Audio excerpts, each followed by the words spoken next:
खबर देखिए, आज 24 अप्रैल को रात 8 बजते ही अलर्ट हो जाएं। पंजाब राज्य के सभी जिलों में ब्लैकआउट होगा। एक बार फिर से सायरन बजेगा, मॉक ड्रिल का आयोजन होगा, जैसा कि ऑपरेशन सिंदूर के दौरान हुआ था, ठीक वैसे ही आज 24 अप्रैल को रात 8 बजे ये युद्धाभ्यास किया जाएगा, जिसके तहत आपातकालीन स्थिति में हवाई हमलों की तैयारियों का आकलन किया जाएगा। और पंजाब के सभी जिलों में सायरन बजेगा, ब्लैकआउट होगा रात 8 बजे से लेकर 8:15 बजे तक। वहीं खबर है, आज 24 अप्रैल को खेती किसानी की नई दिशा तय करेगा लखनऊ सम्मेलन। मुख्यमंत्री योगी आदित्यनाथ और केंद्रीय कृषि मंत्री शिवराज सिंह चौहान इसका शुभारंभ करेंगे। जी हाँ, आज उत्तर प्रदेश की राजधानी लखनऊ में 24 अप्रैल को उत्तर जोन का क्षेत्रीय कृषि सम्मेलन आयोजित होगा। इसमें कई राज्यों के मंत्री और कृषि वैज्ञानिक सहभागिता करेंगे। इस कृषि सम्मेलन में जोनल कॉन्फ्रेंस 2026 में किसानों की खेती बाड़ी को लेकर कई बड़ी चर्चाएं होगी। वहीं खबर है, पाकिस्तान ने भारत के लिए एयर स्पेस प्रतिबंध 1 महीने तक बढ़ा दिया। अब 24 मई तक पाकिस्तान के एरोस्पेस को यूज नहीं कर पाएगी भारतीय एयरलाइंस कंपनियां। और खबर देखिए, डूंगरपुर जिले का स्वच्छता मॉडल पूरे राजस्थान राज्य में लागू होगा। आज 24 अप्रैल को इसको लेकर राज्य स्तरीय कार्यशाला का भी आयोजन होगा। वहीं राजधानी दिल्ली की 1500 से भी ज्यादा कच्ची कॉलोनियां पक्की होगी। आज 24 अप्रैल से इसके लिए ऑनलाइन आवेदन शुरू होने जा रहे हैं। आखिर दिल्ली वासियों को कैसे मालिकाना हक मिलेगा, तो इसको लेकर दिल्ली की रेखा गुप्ता सरकार ने निर्देश भी जारी किए। पूरी प्रक्रिया कंप्लीट ऑनलाइन होगी। इस बारे में डिटेल जानकारी आप देख सकते हैं। केंद्र सरकार ने इन कॉलोनियों को नियमित करने के लिए नई नीति की घोषणा भी की है, तो दिल्ली वासियों को यह बड़ी राहत मिलेगी। आवेदन प्रक्रिया कैसे होगी, आज 24 अप्रैल से ही ऑनलाइन एमसीडी के संगम पोर्टल के माध्यम से लॉगिन करके राजधानी वासी आवेदन कर पाएंगे। वहीं खबर है, भारतीय रिजर्व बैंक आरबीआई पंचायती राज दिवस के रूप में मनाया जाता है। यह दिन 1992 के संविधान के 73वें संशोधन के माध्यम से पंचायत व्यवस्था में बदलाव को मान्यता देने के उपलक्ष्य में मनाया जाता है। चलिए आगे बढ़ते हैं अपन खबरों में। सबसे पहले आज के कुछ बड़े इवेंट देख लेते हैं।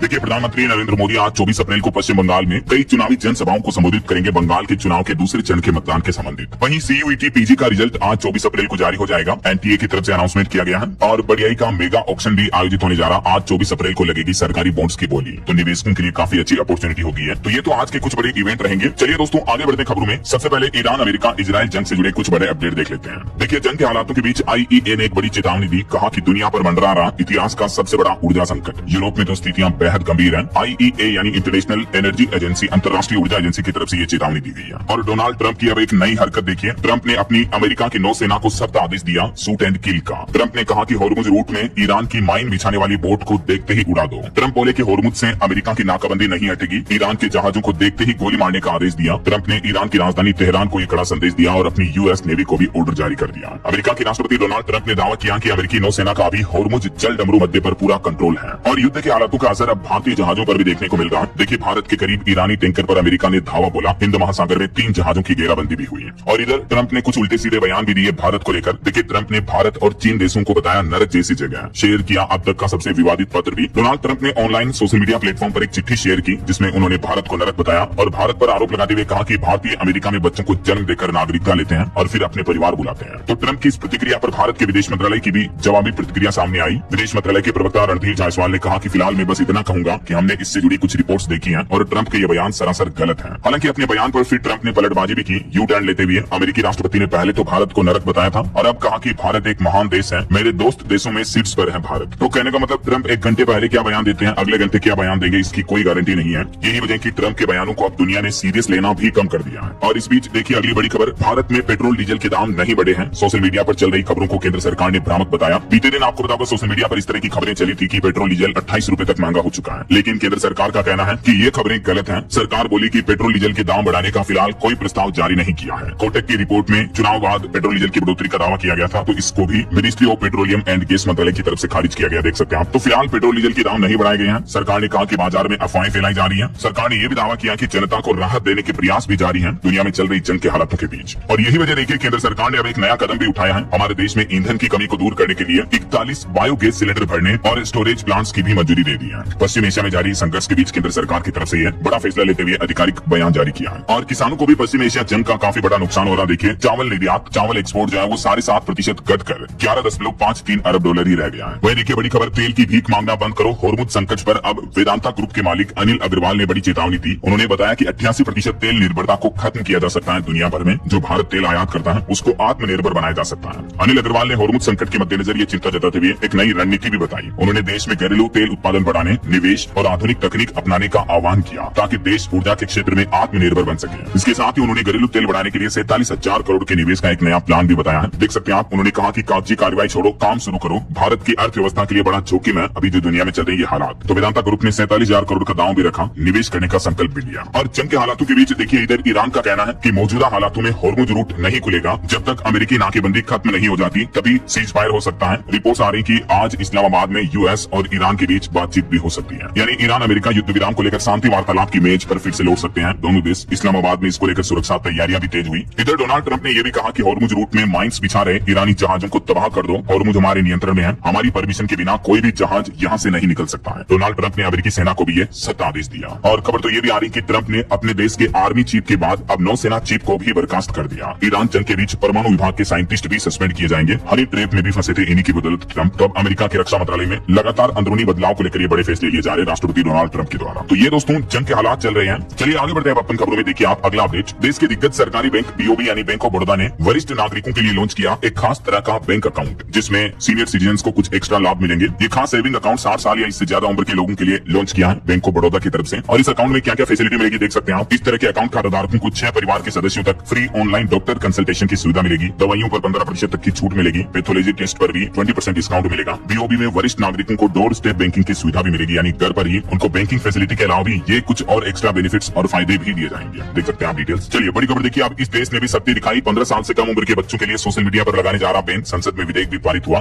दरअसल अब तुर्की की संसद में भी 15 साल से कम उम्र के बच्चों के लिए फेसबुक, इंस्टाग्राम, ट्विटर इस तरह के सोशल मीडिया प्लेटफॉर्म पर प्रतिबंध लगाने का विधेयक पास किया गया। आपको बता दें इससे पहले ऑस्ट्रेलिया वगैरह इन देशों में इस तरह का कानून लागू है। हमारे भारत में भी ऐसा कानून लागू करना चाहिए सरकार को, राइट। वहीं देखिए किसानों के हित में केंद्र सरकार ने एक और बड़ा फैसला लिया। एक तो बिहार राज्य में पहली बार शुरू हुई दाल की संगठित खरीद भी। इसके अलावा छत्तीसगढ़ में भी एमएसपी पर खरीद को बढ़ा दिया है। देख सकते हैं केंद्र सरकार की तरफ से इस बारे में जानकारी भी दी गई है। और इसके अलावा यूपी के किसानों के लिए भी अच्छी खबर देखिए। मुख्यमंत्री योगी आदित्यनाथ ने उत्तर प्रदेश में किसानों को बड़ी सौगात दी। अब 70% तक कम चमक वाला गेहूं भी एमएसपी पर खरीदेगी योगी सरकार। जी हाँ, दरअसल अभी हाल ही के दिनों में आपने देखा होगा कि बेमौसम बारिश हुई, ओले गिरे, इस वजह से जो गेहूं किसानों की फसलें खराब हो गई। तो ऐसे किसानों के लिए केंद्र सरकार ने भी राहत भरा बड़ा ऐलान किया है। अब किसान कई केंद्रों पर ऐसा गेहूं भी बेच सकेंगे जिसकी चमक 70% तक कम हो गई है। और केंद्र सरकार के इस फैसले के बाद यूपी की योगी सरकार ने तो स्पेशल अनाउंसमेंट कर दिया है कि अब असमय बारिश से प्रभावित गेहूं पर राहत मिलेगी। प्रदेश में शिथिल मानकों के साथ खरीद होगी, यानी जिन गेहूं की चमक कम हो गई, टूटे हुए दाने वाले गेहूं को भी खरीदा जाएगा एमएसपी मूल्य पर। चलिए खबर देखिए। अगले महीने मई 2026 से ही ईपीएफओ खाताधारकों को ये नई सुविधा मिलेगी। यूपीआई के जरिए अब आप तुरंत निकाल सकेंगे अपने पीएफ खाते से पैसा। 75% तक फंड निकासी की सुविधा आपको यूपीआई के माध्यम से मिलेगी। कर्मचारी भविष्य निधि संगठन इस नई सुविधा पर काम कर रहा है और उम्मीद है कि अगले महीने मई 2026 के अंत तक पीएफ पर यूपीआई की निकासी की सर्विस शुरू कर दी जाएगी। अच्छा, वैसे मई से एक और नया नियम भी लागू होने जा रहा। ऑनलाइन गेमिंग पर भी केंद्र सरकार कुछ नए नियम लागू करेगी। मैंने आपको डिटेल जानकारी कल ही बताई थी। अब गेमिंग सर्टिफिकेट 10 साल तक वैलिड रहेगा। बिना पैसे वाले गेम्स को रजिस्ट्रेशन करवाने पर भी छूट मिलेगी। और राज्य के सरकारी कर्मचारियों को राज्य सरकार ने बड़ा तोहफा दिया। अब उनका महंगाई भत्ता बढ़कर 60% कर दिया है। इसके साथ ही 4 महीने का एरियर भी मिलेगा। जी हाँ, राजस्थान के लाखों कर्मचारियों और पेंशनर्स के डीए यानी डेयरनेस अलाउंस यानी महंगाई भत्ते में 2% तक की बढ़ोतरी कर दी है राज्य सरकार ने। तो जो पहले 58% था डीए, वो अब बढ़कर 60% हो चुका है। और ये बढ़ा हुआ डीए 1 जनवरी 2026 इस साल की पहली तारीख से ही दिया जाएगा। पेंशनर्स को भी 1 जनवरी से ही बढ़े हुए डीए का नकद भुगतान मिलेगा। राजस्थान के मुख्यमंत्री भजनलाल सरकार की मंजूरी के बाद वित्त विभाग ने भी इस बारे में आदेश जारी कर दिया है। इसके अलावा राजस्थान के सीएम ने एक और बड़ी घोषणा की कि राजधानी जयपुर बनेगी एग्रीटेक ग्लोबल हब। मुख्यमंत्री भजनलाल शर्मा ने बड़ा ऐलान करते हुए ग्राम 2026 सम्मेलन से किसानों की आय बढ़ाने का मास्टर प्लान भी बताया। चलिए टेक न्यूज से बड़ी खबर देखिए। व्हाट्सएप ने भारत में पेश किया नया फीचर। अब ऐप से ही कर सकेंगे मोबाइल रिचार्ज। जी हाँ, व्हाट्सएप में जो अभी यूपीआई से सिर्फ पैसे भेजने लेने की सुविधा मिलती है, तो अब व्हाट्सएप मोबाइल रिचार्ज फीचर भी रोल आउट करने जा रहा। कुछ यूजर्स को ये पहले से मिल चुका है, जिनको नहीं मिला अगले अपडेट तक मिल जाएगा। कैसे इस फीचर का आप इस्तेमाल कर पाएंगे देख सकते हैं ये स्टेप्स भी। चलिए अगला अपडेट देखिए। मेडिकल की दुनिया में एआई की नई पारी। डॉक्टरों की मदद के लिए ओपन एआई के चैट जीपीटी ने अपना खास मॉडल लॉन्च किया है। चैट जीपीटी फॉर क्लिनिशियंस के नाम से नया एआई मॉडल लॉन्च किया है, जो डॉक्टर, हेल्थ एक्सपर्ट्स, क्लिनिक्स की मदद करेगा। चलिए सोना चांदी के भाव पर खबर है दोस्तों। बीते दिन सोने में अच्छी गिरावट देखने को मिली। सोना 1057 रुपए गिर कर अभी 1,51,000 रुपए प्रति 10 ग्राम पर आ चुका है, जबकि चांदी भी 8,086 रुपए सस्ती हुई और अभी चांदी का भाव फिर से गिरकर 2,40,000 रुपए प्रति किलोग्राम पर आ चुका है। बाकी अलग अलग कैरेट के हिसाब से गोल्ड का प्राइस आप देख सकते हैं स्क्रीन पर। चलिए अगला अपडेट देखिए। एक रिपोर्ट सामने आ रही कि हमारे देश में अमीरों की फौज यानी अमीर लोगों की संख्या बढ़ रही है। साल 2031 तक भारत में होंगे 313 अरबपति। नाइट फ्रैंक की रिपोर्ट में यह बड़ा दावा किया गया कि 2031 तक भारत में 51% बढ़ जाएगी अरबपति अमीरों की संख्या। वही खबर है अमेजॉन इंडिया कंपनी भारत में बड़ा निवेश करने जा रही है। कर्मचारियों के कल्याण और ऑपरेशन नेटवर्क पर 2800 करोड़ रुपए खर्च करेगी अमेजॉन इंडिया। Amazon.in की तरफ से बड़ी घोषणा की गई है वाइस प्रेसिडेंट की तरफ से। चलिए अगला अपडेट देखिए। आपको पता होगा बीते दिन पश्चिम बंगाल और तमिलनाडु दोनों राज्यों में विधानसभा चुनाव हुए। बंगाल में तकरीबन 92% और तमिलनाडु में 84% से ज्यादा वोटिंग हुई है। बंगाल चुनाव की तो ये पहले चरण की वोटिंग रही, जबकि तमिलनाडु में तो एक ही चरण में सारे सीटों पर चुनाव हो चुके हैं। तो बंगाल में ईवीएम खराबी के चलते कई जगहों पर चुनाव मतदान बाधित भी रहा, लेकिन इस बार बंगाल में वोटिंग का नया रिकॉर्ड बन गया। पहले फेज में 92% रिकॉर्ड तोड़ मतदान हुआ। पश्चिम बंगाल की मुख्यमंत्री ममता बनर्जी बोली कि एसआईआर के विरोध में बंपर वोटिंग हुई, जबकि तमिलनाडु के इतिहास में भी सबसे ज्यादा लगभग 85% वोट पड़े। बंगाल के मतदान पर कुछ राजनेताओं के दावे देखिए। गृह मंत्री अमित शाह बोले कि टीएमसी के भ्रष्टाचार और गुंडागर्दी का सूरज अब डूब चुका है। ममता बनर्जी ने कहा कि एसआईआर के विरोध में जनता ने जमकर वोटिंग की है। और ये देखिए तमिलनाडु से कुछ तस्वीरें। साउथ के सुपरस्टार रजनीकांत, कमल हासन ने भी तमिलनाडु विधानसभा चुनाव में वोट डाला। 2 सीटों से चुनाव लड़ रहे विजय ने भी अपना वोट दिया। त्रिशा कृष्णन मेनन और धनुष भी पहुंचे वोट डालने के लिए। अभिनेता अजीत कुमार ने भी वोटिंग की। ये तस्वीरें आप देख सकते हैं। तमिलनाडु में साउथ के अलग अलग सुपरस्टार्स ने वोट डालकर लोगों को मतदान के प्रति जागरूक भी किया। वहीं पश्चिम बंगाल में वोटिंग के दौरान कई जगहों पर हिंसा और मारपीट के मामले भी देखने को मिले। एक जगह बीजेपी की महिला कैंडिडेट की कार पर पत्थरों से हमला किया, तो वहीं पुरुष कैंडिडेट को दौड़ा दौड़ा कर पीटा गया। पश्चिम बंगाल में पहले फेज की वोटिंग के दौरान कई विधानसभा सीटों पर बीजेपी और टीएमसी कार्यकर्ताओं के बीच झड़प हुई, हिंसा मारपीट देखने को मिली। मुर्शिदाबाद जिले में भी काफी हिंसा के मामले दिखे। और खबर देखिए, चुनावी माहौल के बीच प्रधानमंत्री नरेंद्र मोदी ने पश्चिम बंगाल के हावड़ा में रोड शो का आयोजन किया। बोले कि भाजपा का भरोसा जीतेगा। टीएमसी ने बीजेपी को जवाब दिया कि न आए हो न आओगे। भवानीपुर में ममता की पदयात्रा भी देखने को मिली है। तो ये कुछ पॉलिटिक्स का, राजनीति का माहौल चल रहा है। चलिए आगे बढ़ते हैं खबरों में। देखिए आप अगली बड़ी खबर, उड़ीसा में गर्मी के चलते दोपहर में जनगणना रोकी गई। राजस्थान और उत्तर प्रदेश में भी सड़कों पर पानी का छिड़काव किया जा रहा। इतनी भयंकर गर्मी पड़ रही है। देश के 16 शहरों में पारा 43 डिग्री के भी पार चल रहा है। फसलों पर मंडरा रहा लू का खतरा। मानसून में सामान्य से कम बारिश के अनुमान के बीच यूएन की तरफ से ये चौंकाने वाली रिपोर्ट सामने आ रही है। संयुक्त राष्ट्र के खाद्य और कृषि संगठन यानी FAO और विश्व मौसम विज्ञान संगठन WMO की रिपोर्ट के मुताबिक भारत में लू कृषि श्रमिकों और चावल उत्पादन के लिए एक बड़ा खतरा बन रही है, जिससे गंगा और सिंधु क्षेत्रों में कृषि का उत्पादन 40% तक घट सकता है। और गर्मी के माहौल के बीच देश के पूर्वोत्तर के 7 राज्यों में आंधी बारिश और महाराष्ट्र कर्नाटक में तो ओले गिरने का भी अलर्ट है। देखिए कुछ अलग अलग राज्यों के मौसम की स्थितियां। भीषण गर्मी के चलते राजस्थान के कोटा में स्कूलों का टाइम बदला गया। राजस्थान के 3 जिलों में मनरेगा के समय में भी बदलाव किया गया। मध्य प्रदेश में भी तेज गर्मी का कहर दिख रहा। जबलपुर नर्मदापुरम में 5वीं तक के स्कूल बंद है। भोपाल में गर्म हवाएं चली। 9 जिलों में लू जैसे हालात चल रहे हैं। बिहार के बक्सर में गर्मी ने तोड़ा रिकॉर्ड। 44 डिग्री से भी ऊपर पहुंचा तापमान। बिहार के भी 10 जिलों में हीट वेव का अलर्ट है। मौसम विभाग ने आम लोगों को घरों में ही रहने की अपील की है। बिना काम खास करके दोपहर के समय घरों से बाहर ना निकले बढ़ती गर्मी में। छत्तीसगढ़ में भी अब आज से लू का अलर्ट रहेगा। 3 डिग्री बढ़ेगा तापमान। गर्मी के चलते व्यापम परीक्षाओं का समय बदला गया। जगदलपुर में बारिश के साथ ओले भी गिरे। और यूपी की ये तस्वीरें देखिए आप। उत्तर प्रदेश के 32 जिलों में लू की चेतावनी। पारा 44 डिग्री तक पहुंचा। एक जगह चिड़ियाघर में गोरिल्ला को तरबूज खिलाया जा रहा। बाघ को ORS के घोल पिलाए जा रहे हैं। कानपुर में तो बाइक पर बैठे एक युवक की भी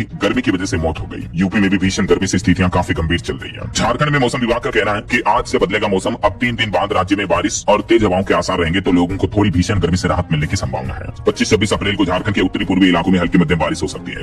हरियाणा के भी 13 जिलों में लू का येलो अलर्ट है। 42.5 डिग्री तक पहुंचा पारा। नारनौल सबसे गर्म इलाका चल रहा। किसानों को फसल कटाई और बुआई टालने की सलाह दी है मौसम विभाग ने। पंजाब में भी आज तेज धूप भरा माहौल रहेगा। मौसम ड्राई रहेगा, गर्म हवाएं चलेगी। और पहाड़ी राज्यों की बात करें दोस्तों, तो उत्तराखंड के 10 शहरों का तापमान 40 डिग्री के पार चल रहा है। हालांकि बद्रीनाथ में तापमान -4 डिग्री है, लेकिन 2 दिन बाद प्रदेश भर में उत्तराखंड में बारिश के भी आसार रहेंगे। हिमाचल प्रदेश के भी मैदानी इलाकों में भीषण गर्मी पड़ रही है। ऊना का तापमान 40 डिग्री पहुंचा। आज भी हिमाचल में गर्मी सताएगी। 25 अप्रैल से 4 दिन तक बारिश की चेतावनी है। छत्तीसगढ़ में भी कई जिलों में तापमान 44 डिग्री सेल्सियस तक पहुंचा। बाकी अगले 2 दिन मौसम का हाल क्या रहेगा, आज 24 अप्रैल को और कल 25 अप्रैल को मौसम विभाग द्वारा जारी ये बुलेटिन भी आप देख सकते हैं। ज्यादातर राज्यों में हीट वेव, भीषण गर्मी की चेतावनी है। ओके, और चलिए मौसम के बाद आगे बढ़ते हैं खबरों में। कुछ मार्केट अपडेट्स पर नजर डाल लेते हैं। देखिए बीते दिन भारतीय शेयर बाजार में बड़ी गिरावट देखने को मिली। सेंसेक्स 852 अंक गिरकर 77,664 पर बंद हुआ। निफ्टी भी 205 अंक नीचे 24,173 पर आया। वहीं इन्फोसिस का मुनाफा चौथी तिमाही में 21% तक बढ़ा। और एक रिपोर्ट आ रही कि इटली बन रहा दुनिया के रसोइयों का नया पसंदीदा ठिकाना। दुबई जैसे टैक्स फ्री ठिकानों को लेकर अनिश्चितता बढ़ी। अभी युद्ध के हालातों में तो लोग अब अन्य देशों के विकल्प तलाश रहे हैं। और एक श्रद्धांजलि, बीकाजी के CMD शिव रतन अग्रवाल का हार्ट अटैक से निधन हो गया। चेन्नई के एक हॉस्पिटल में 74 साल की उम्र में उन्होंने अंतिम सांस ली। ईश्वर इनकी आत्मा को शांति दे। चलिए आगे बढ़ते हैं खबरों में। देखिए आप अगला अपडेट।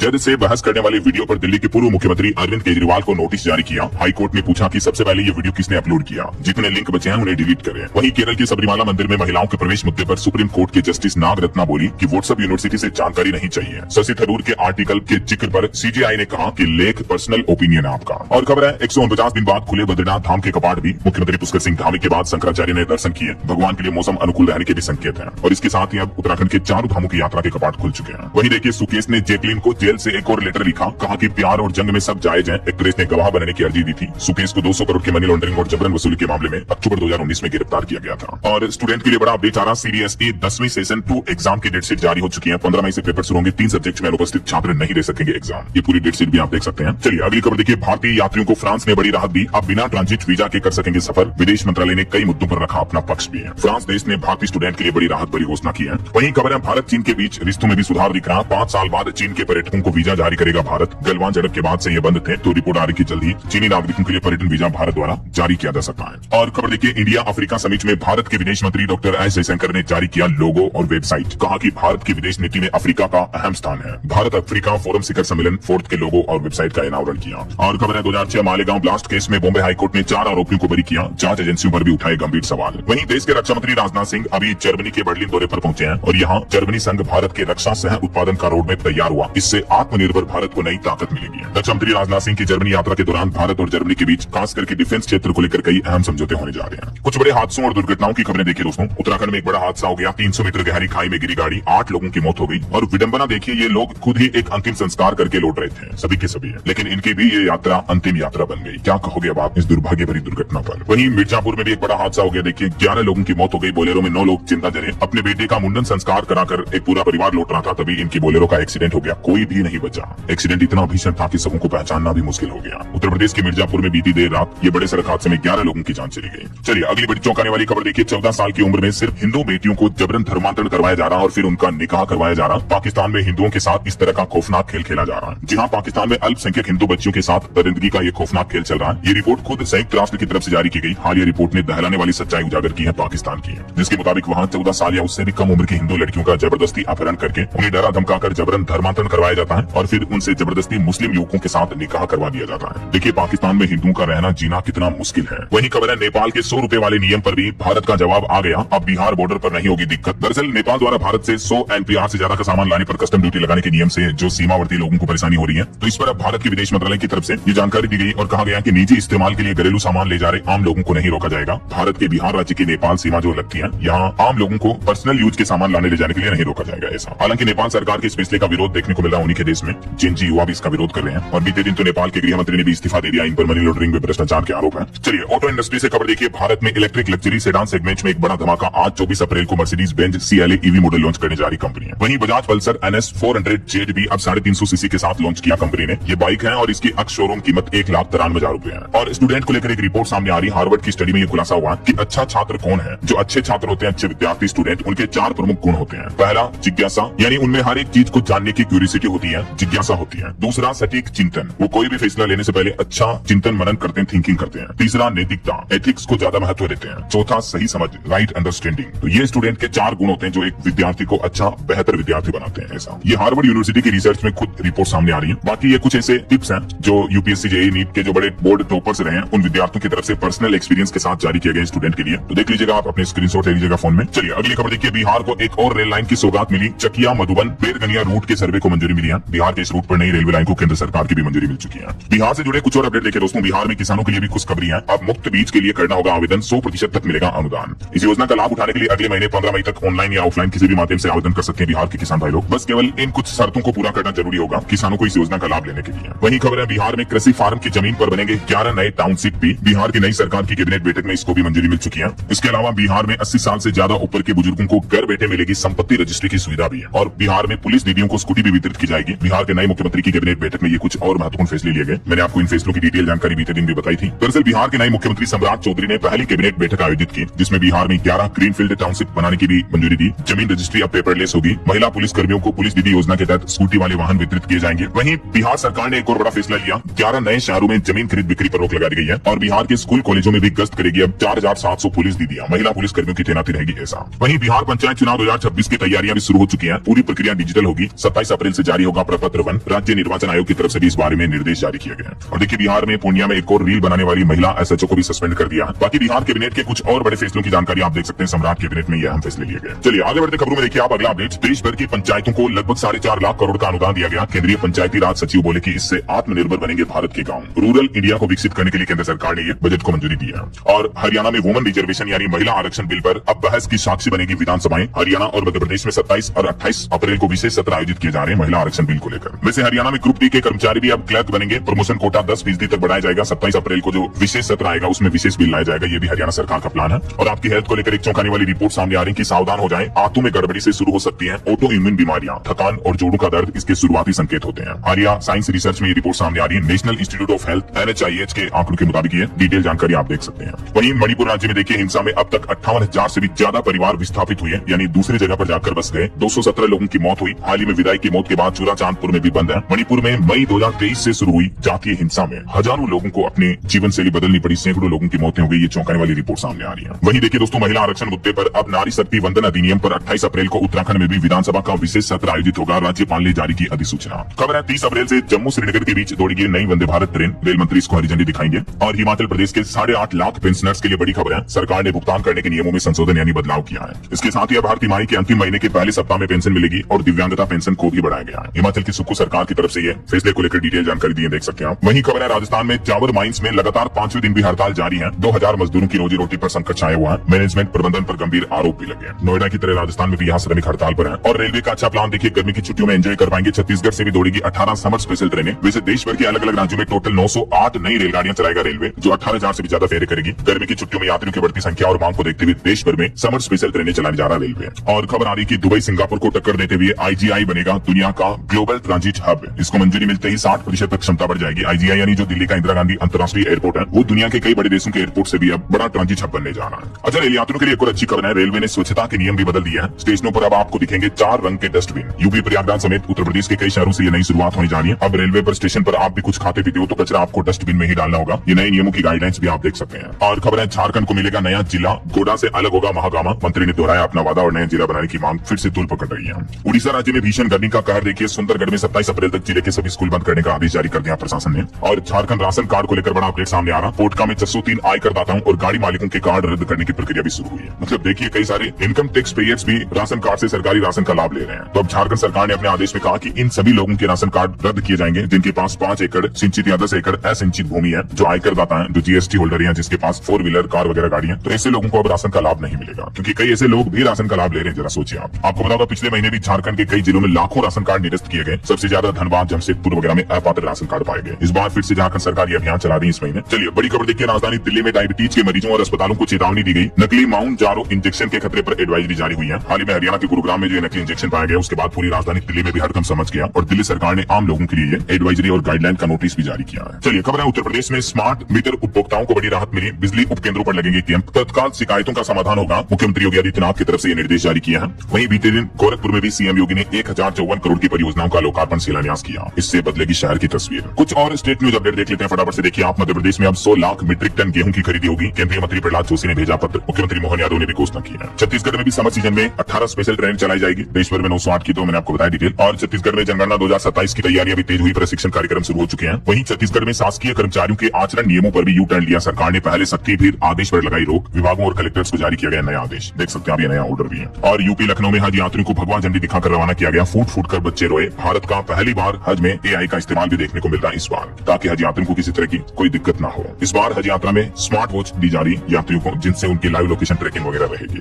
चलिए अगला अपडेट देखिए, लखनऊ में एलडीए के पुराने रिकॉर्ड होंगे डिजिटल। अब एक क्लिक में मिलेगा पूरा भुगतान का हिसाब। वहीं पंजाब में जो महिलाओं को हर महीना 1000 और 1500 रुपए देने वाली पंजाब सरकार योजना लेकर आई, तो उस योजना को बंद करवाने के लिए पंजाब के मुख्य सचिव को पत्र भेजा गया। पंजाब के मुख्यमंत्री की मावा धिया सत्कार स्कीम वापस ले सरकार। एडवोकेट अरोड़ा ने चीफ सेक्रेटरी को पत्र लिखा और कहा कि नोटिफिकेशन वापस नहीं लिया तो हम कोर्ट में अपील दायर करेंगे। वहीं देखिए, पंजाब हरियाणा के 84 जजों के ट्रांसफर किए जाएंगे, हाईकोर्ट ने जारी किया आदेश। और हिमाचल प्रदेश में निर्विरोध चुनाव पर प्रोत्साहन राशि बढ़ी। प्रधान चुनने पर 25 लाख रुपए और बीडीसी पर 50 लाख रुपए मिलेंगे। वहीं गुजरात की एक बड़ी सड़क दुर्घटना देखिए, गुजरात के वलसाड़ में सड़क हादसे में 8 लोगों की मौत हो गई। ब्रेक फेल होने से ढलान पर लुढ़क कर पिकअप पलटी। इसमें टोटल 28 लोग सवार थे। और गुजरात हाईकोर्ट ने एक महत्वपूर्ण फैसला सुनाया कि सहमति से संबंध के बाद अगर शादी से इनकार भी किया जाए तो भी उसे दुष्कर्म नहीं माना जा सकता। एक लड़का लड़की के रिलेशनशिप में महिला पुरुष के संबंधों में गुजरात हाईकोर्ट का यह महत्वपूर्ण फैसला है। और एक अनोखी भक्ति देखिए दोस्तों, 1800 किलोमीटर पैदल चलकर अपनी मां को कंधों पर पहुंचाया केदारनाथ धाम। उत्तर प्रदेश के बदायूं से 3 महीने 24 दिन में पूरी की यात्रा। इस बेटे की श्रद्धा को देखकर भावुक हो गए लोग भी। यूपी के बदायूं जिले के निवासी धीरज ने अपनी माता को कंधों पर लाकर श्रवण की तरह केदारनाथ धाम की यात्रा करवाई। वाकई में ऐसे बेटे को सैल्यूट यार। चलिए खबर है, दिल्ली देहरादून एक्सप्रेसवे को जोड़ने वाला 12 किलोमीटर लंबा बाईपास बना रहा एनएचएआई, जिससे शहर में ट्रैफिक घटेगा।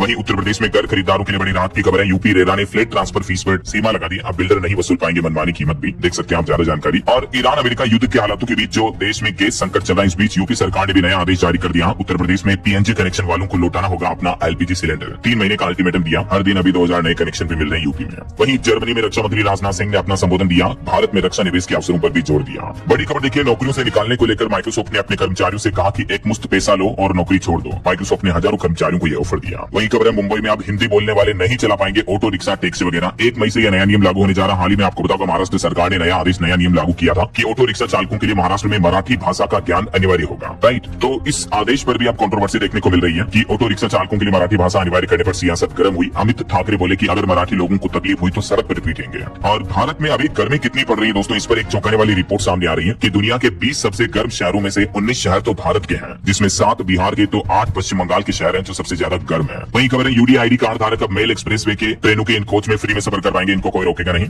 और प्रधानमंत्री नरेंद्र मोदी 29 अप्रैल को गंगा एक्सप्रेसवे का लोकार्पण करेंगे। सीएम योगी ने हरदोई में खुद रखी तैयारियां। वहीं यूपी की योगी सरकार बनवा रही है 5 नए आधुनिक स्टेडियम भी। गाजीपुर में 99% और हापुड़ में 70% काम पूरा हो चुका है। राजस्थान चित्तौड़गढ़ के सांवलिया सेठ मंदिर को 32 करोड़ रुपए का जरावा मिला। छठे राउंड में 54 लाख रुपए की गिनती हुई। इस महीने अच्छा खासा कलेक्शन रहा सांवलिया सेठ के। चलिए कुछ एजुकेशनल अपडेट्स देख लेते हैं फटाफट से। बीते दिन आपको बताऊंगा उत्तर प्रदेश बोर्ड के परीक्षा परिणाम जारी हो चुके हैं। यूपी बोर्ड के हाई स्कूल में 90.42%, जबकि इंटर में 80.38% छात्र छात्राएं सफल हुए हैं। लड़कियां फिर भी आगे रही। गांव की गलियों से लेकर यूपी टॉप तक देखे एक किसान की बेटी की उड़ान। उत्तर प्रदेश 12वीं में टॉप करने वाली शिखा की कहानी, संघर्ष, सपने और सफलता। वहीं 10वीं के बोर्ड एग्जाम में टॉप करने वाली कशिश की कहानी में देखिए अपनी माँ की बीमारी, घर की तंगी और फिर इन सब समस्याओं से लड़ते हुए बेटी ने छुआ आसमान। 10वीं बोर्ड में ये टॉपर रही है सीतापुर की कशिश वर्मा। मेनी कांग्रेट्स इन सभी टॉपर्स को। और वैसे यूपी के 10वीं 12वीं के 11 टॉपर्स में से 10 तो लड़कियां रही हैं, यानी इस बार लड़कों से ज्यादा लड़कियों ने बाजी मारी है। यूपी अयोध्या की हाई स्कूल टॉपर आराध्या को भी प्रदेश में 9वीं रैंक मिली। सीतापुर की शिखा शर्मा 12वीं की टॉपर रही, इनके पिता किसान है। यूपी के साथ ही झारखंड का भी 10वीं बोर्ड का रिजल्ट जारी हो चुका है। 10वीं बोर्ड का रिजल्ट काफी अच्छा रहा। झारखंड में 10वीं बोर्ड में प्रियांशु बनी स्टेट टॉपर। Many congrats. सरकारी नौकरी पर भी अपडेट है दोस्तों। उत्तर प्रदेश वन विभाग में 708 पदों पर भर्ती निकली है। 30 जून से 20 जुलाई तक ऑनलाइन आवेदन भरे जाएंगे।